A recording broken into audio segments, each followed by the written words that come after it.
Hey, what's going on, guys? Your boy Ghost, and today we have another TWAB, and it's looking to be fairly long, so get you some snacks and let's get into it. This week in Destiny, the community gathered to finish a puzzle and get the sneak peek at what's to come. What is going on here exactly, Drifter?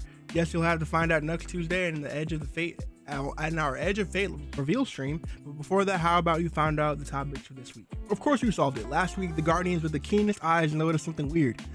What were those chess pieces scattered all along the solar system? Pawns, knights, bishops, rooks, and what was that all about? It didn't take much time to understand what was going on to put the pieces of our latest community puzzle together in quite literal senses. Your rewards, some exclusive rewards, and a very cryptic cinematic. We hope you enjoyed solving the Chestiny as much as we did creating it. To all the players who took part in this, the community leaders that rose above to organize them, and the first team to find the answer, you're awesome. And now let's watch the cinematic together, shall we? I'm gonna put my live reaction to the cinematic when I watch it. I'm literally currently trying to get just chess pieces so I can do that. So I'm gonna stitch that in right.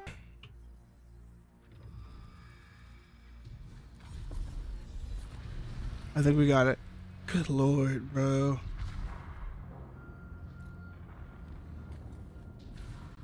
Pieces are worlds between the lines, and now you begin to see the page. Oh, wait!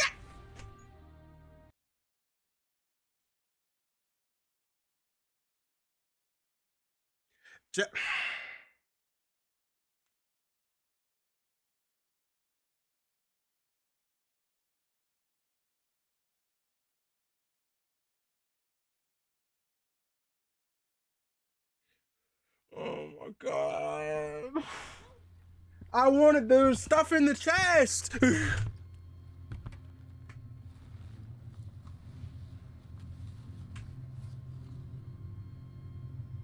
My warlock looks so good. Grief's a funny thing. Some folks get stuck in it, frozen in place. It holds them hostage. And some folks, well, some folks just run. I went far. I had to. I couldn't look at the moon.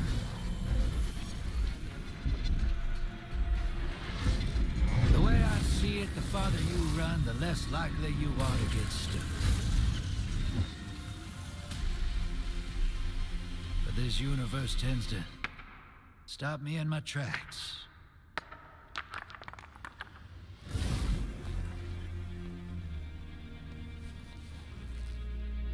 One way or another.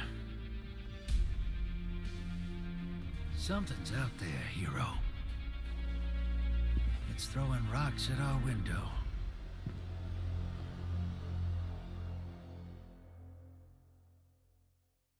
Please tell me I can still get that chest. If not, I'm gonna be so mad at you.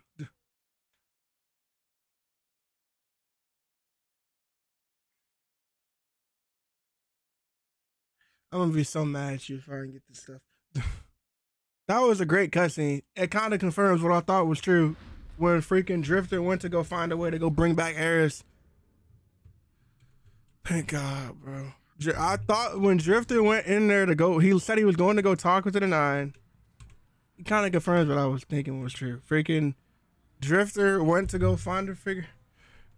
Drifter went to go find a way. He said he went to go talk to the 9 to go figure out what to do. And he went and fucked something up. And that's exactly what happened. Well, he didn't mess something up, but it seems like he went and found something that was walking towards us ahead of time.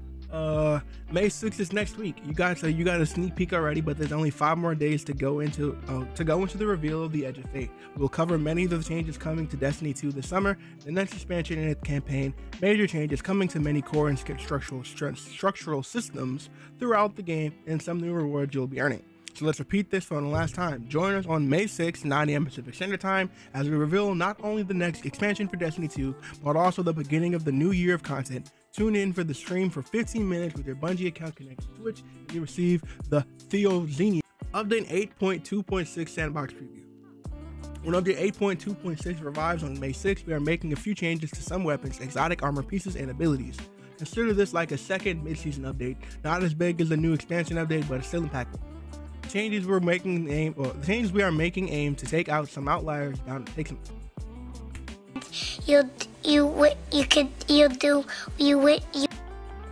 The changes we are making aim to take out some outliers down a notch, fix some issues, and give a push to certain archetypes with the goal of making the PvE and PvP metas more balanced and varied.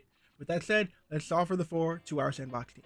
The recent penalty for the super cooldown time while on Prismatic feels just a bit too strong, so we have walked that back partially to make it more likely Prismatic subclasses will be able to get their supers in longer trials and competitive matches. Reduce Prismatic specific super cooldown penalty from 10% to 5%. Scatter Grenade, the grenade that has been a bit of a power outlier in PvP for a while, so bringing it in line. Reduce Scatter Grenade damage to players by 15%. Hunter on the Prowl, Void aspect is too strong in PvP, and the utility needs some more limitations to force more deliberate usage. Reduce PvP prey finding range from 45 to 25 meters. Reduce PvP hunt time from infinite to 15 seconds. Good job. Good. Thank God.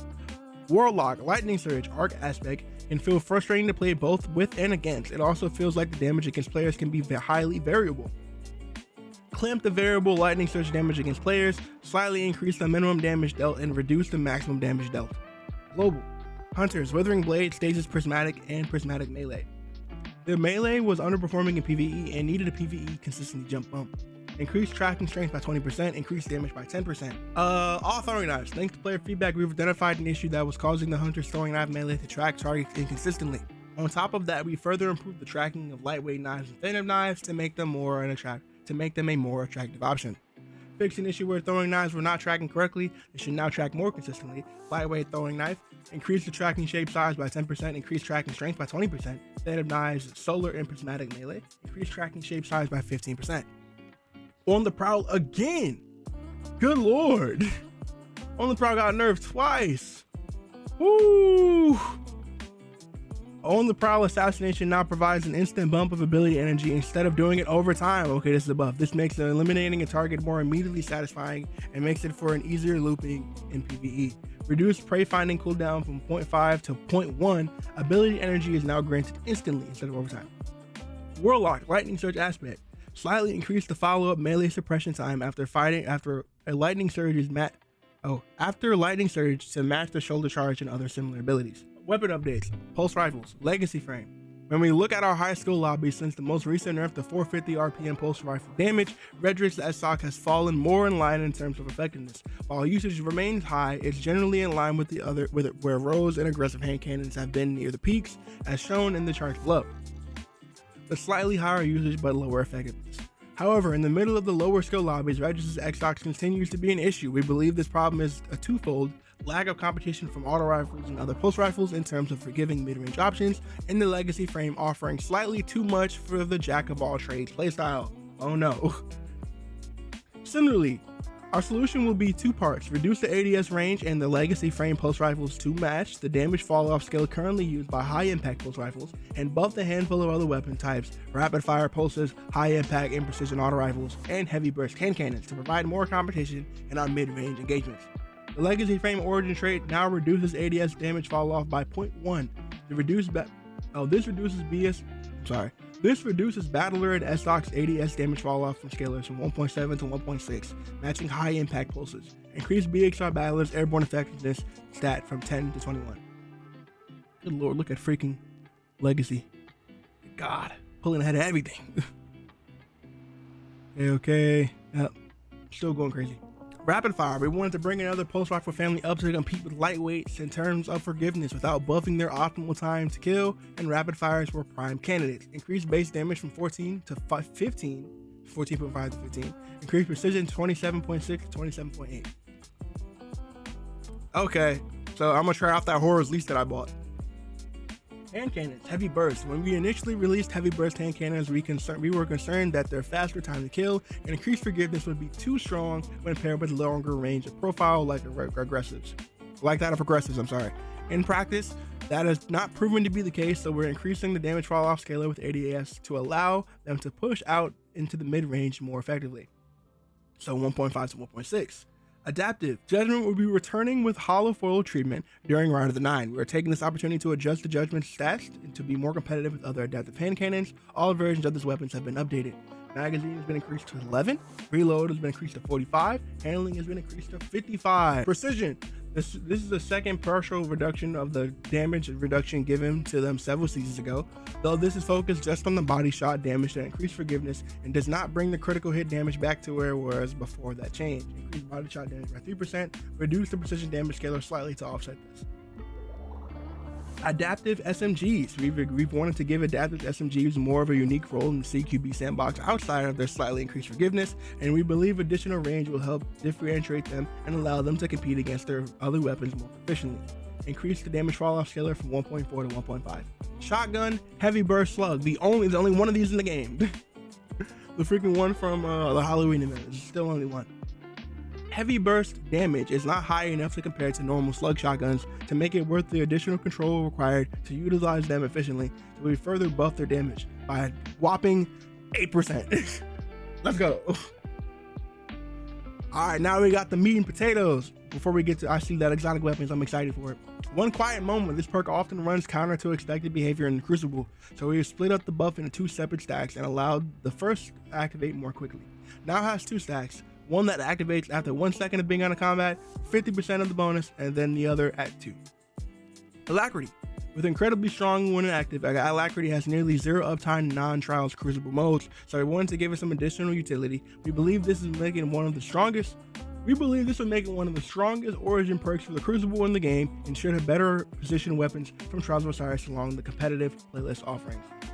Now activates our reduced effectiveness when a teammate dies. Reaches maximum effectiveness when 2 or more teammates are currently dead. Descriptions for both of these perks will be updated later in release. Oh god, here come the Lord of Wolves nerfs. Oh goodness. Lord of Wolves have been an absolute beast within the realm of PvE for many months now, but Atheon and Templar have been shaking in their proverbial boots whenever the Guardian has readied their weapons for DPS. While we found Lord of Wolves was far outperforming where we wanted it to be, we decided to let it ride for most of Heresy for a fun little meta time period. With the Rite of Nine approaching soon, it's time to raid it in. Reduced hipfire damage in PvE by 30%. 30% is not bad though. It's pretty good. It could be pretty good. Risk Corner has long been a low zoom outlier as far as SMGs go, so we wanted to bring it more in line with the options alongside the buff it will be getting to a range as part of the adaptive SMG changes listed above. Okay, so it gets 14 zooms at 13. Two-tailed fox. Hopefully don't say something about something breaking. Rocket launchers rarely compete in Crucible as viable heavy options against linear fusion rifles and LMGs, but giving more ammo from crates is not a decision we might make lightly. To test the waters, we've selected 2 exotic rocket launchers that will get an additional ammo from heavy crates in PvE. Increase the amount of pickup from ammo crates from 1 to 2. Two-tailed fox. Alethina. Creating an ammo brick drained all the energy weapons prevented from the Creating an ammo brick drained all the weapons energy, which prevented the player from creating 2 special ammo bricks when at 100%. 100% energy, I'm sorry. We've adjusted the cost of the special ammo brick to 50% to allow the player to create another special brick if they desire. Creating a special ammo brick now costs only 50%, rewarding the vestigial alchemy trade description to be a little less confusing. Finality's Augur. Okay, this is the dungeon. This is the Sunder Doctrine linear. We've added some quality of life changes that should make using this weapon an overall smoother experience. Increase the duration of the target is painted to match the duration of the turret. The environmental target marker now marks additional targets that enter the zone after its initial creation. Now grants an automatic reload from reserves after deploying a turret. That's really good. Reduce the turret self-damage by 85%. Can't go wrong with that. Increase the turret's damage by 10%. Maybe some people will use this. We don't know that. Oh my god! Woo! It's a long thing for radiant dance machines. Good lord. Whew! That's like a freaking paragraph, multi-paragraph essay. It needed though. Freaking radiant dance machines has been constantly going through it's either completely useless or completely busted. There's no in between. Every time they buff it. Every time they buff it, completely useless, completely busted. No in between. Radiant dance machines for hunters. The goal of RDM's rework was to introduce a new style of gameplay in the PvP centered around aggressive, close-range play with primary weapons. While this has happened in practice, and we have received a large amount of feedback that the playstyle itself is fun to use, we need to make sure that at its peak, it is still in band with other playstyles that exist in high-end Crucible gameplay. Unfortunately, due to the difference between the input devices, the current tuning for RDM continues to remain problematic on mouse and keyboard, while being significantly less effective on roller. last word included, which has been addressed in tuning specifically below. Usage reflects this, with RDM seeing 45% higher usage on mouse and keyboard. M&K already benefits from having significantly higher aim assist and correct accuracy and stability while firing from the hip than controller does. And stacking those benefits with the ones from RDM is allowing for some weapons to perform outside of their intended bounds. Long term, we wanted to investigate moving the two inputs to be more equal in terms of hip firing efficiency at base, but for now we're going to significantly reduce the benefits granted by RDMs. We believe these values will still allow players to engage in hipfire combat, albeit at a more limited range window, and additional investment needed to form in the form of perks or mods to achieve a similar level of strength. In addition, so that hunters don't have all the fun hipfiring, we are granting the hipfire range accuracy benefits from primary weapons post-reduction to an exotic for each warlock and titan, which will be discussed below. Reduce the bonuses granted from primary weapons on hipfiring, align the hipfire bonus to range and accuracy with the values granted from hipfire grip instead of legacy frame intrinsic perk. Oh, yeah, that'll do it. Yep. Reduce accuracy bonus for standards. Reduce the accuracy bonus for standard weapons by 60%. Reduce aim assist fall off distance by 60%. Further reduce the accuracy bonus for custom tuned exotic weapons, including last word, by additional 25%. Note, based on the feedback we received from mouse and keyboard players using the last word with RDMs, we are looking into tuning the specific penalties for the input device down a bit in the future, in a future patch to make the weapon more usable without requiring an exotic. Although dodge uptime is already lower on RDMs than it is on some other hunter exotics, we want to reduce the class ability refund benefit just a bit in PvP to make it less of a focal point of the exotic. Reduce the amount of energy refunded for defeats against players when you do not have a full class ability energy from 33% to 20% to align with the upper tier of strategist perk. Whew! Good lord. That's a lot of words. Lion Rampant. Lion Rampant has long been a niche exotic since it's already dealt with hip firing effectiveness. We thought it would be a great candidate for this buff. For a second buff, we're also allowing airborne effectiveness bonus provided by the exotic to be active even when ADS, so it's no longer limited to hip firing while airborne. Added the accuracy and range hipfire bonus from RDMs to Lion Rampants for primary ammo weapons only. These hipfire benefits are always active, not just when airborne. Plus 50% airborne effectiveness bonus is now always active, not just when you're hipfiring while airborne. This will be functionality reflected in the patch. Lunafaction Boots. Lunafaction Boots similarly sees low usage in Crucible, and when it does, it's almost always to show off an extremely long-range slug precision shot and a fusion rifle kill. While those instances are runny, we don't believe that they are generally acceptable in PvP play, so we have reduced the range benefits while extending the empowering rift for Crucible only. While standing in empowering rift for Crucible only in its place, we've added the benefit to hip-firing primary weapons, which is always active, added the accuracy and range hipfire bonus from RDMs to Lunafaction Boots for primary weapons only. These hipfire benefits are always active, not just within a rift. Decrease the range benefited from empowering rift by 50% if PvP only to reduce the occurrences of extremely long-range kills with short-range weapons like fusions or slugs. 3 new rewards coming in 8.2.6. As you know very well by now, we are reprising the Prophecy, Spire of the Watcher, and Ghost of the Deep weapon set with new perks, additional traits, and a renewed look that include a hollow foil version for those who with the soul of a crow. We think you will love the weapons and their perks, so we don't want to be talking about those here today. Discovering by yourselves what they have to offer will make them a little more special. That said, we wanted to give you a little tease on what's to come, so how about we reveal additional weapons coming to Iron Banner, Trials, and Nightfalls. Nature Reclaimed, Solar Scout Rifle. It's already trash.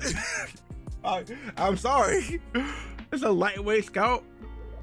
Killing Wind, Outlaw, Heel Clip, Lone Wolf, Rapid Hit, and Shoot to Loot. Desperate Measures, Kill Clip, Incandescent, Precision Instrument, Box Breathing. I might take it back. A lightweight scout with box breathing? Can it 2-tap?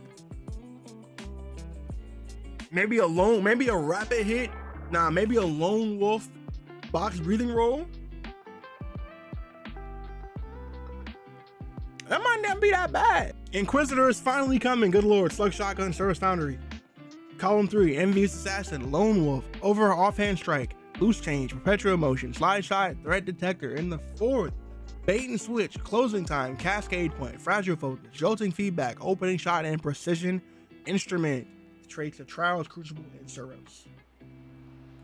So a couple weeks ago, I would have just said Lone Wolf closing time, but not anymore. So either closing time, opening shot. So maybe do like a threat detector, opening shot, threat detector, closing time. Maybe a slide shot, opening shot combo. If you really want to be a little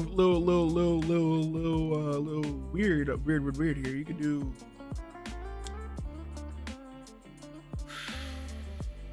I mean, I guess you could do perpetual motion, loading, loose change, jolting feedback might not be bad. PvE. Maybe even, I think Lone Wolf closing time could still have some opportunities. But Envious Assassin Bay can't be bad either. Nightfall, Cruel Mercy, Adept, Heavy Burst. Oh, it's a Heavy Burst Arc Pulse Rifle, Amalon Foundry. Dragonfly, Demo, Eddy Current, 4 times the charm. Keep Away and Lone Wolf in the 3rd, but the 4th, Jolting Feedback, Adrenaline Junkie, Head Seeker, Frenzy, Kill Clip, and Desperado. Okay, so it is a Nightfall weapon, so it will be Adept at one point. Nature Reclaimed will be the first available starting May 20th when Iron Banner returns. So you can get it as at the end of a match reward and from engrams you open.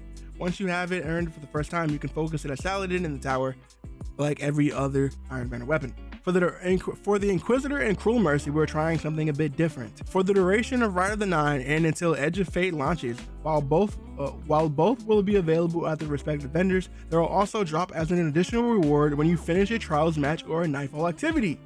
That also includes their Adept counterparts. Trials of Osiris will be back on May 13th for the first time after update 8.2.6 is live, so winning on a 4 win streak can get you the feature reward Aisha's Care, but also an extra Inquisitor Adept to go with it. Okay, they keep giving out Aisha's Care like people care about this thing. So, same thing in Grandmaster Nightfalls. For every Lotus Eater Adept you get that week on May 6th, you'll get a Cruel Mercy Adept. Have fun with the extra loot, everyone. We hope the teaser unlocked with the outstanding move got you even more excited for the Edge of Fate reveal happening on May 6th. Making puzzles of this magnitude is a unique challenge with many moving part pieces, pun intended, and a lot of planification.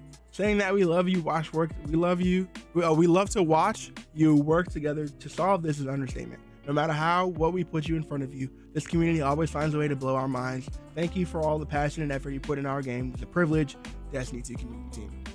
Overall, that's pretty solid. Like I said, you're gonna get my reaction when I said I was going to, because I haven't done it yet. I'm on my live reaction after I do the puzzle myself. So thank you guys so much for watching the video. Hope you have a good rest day, and remember to stay spooky. All right, come to the streams. Have a good one. Peace.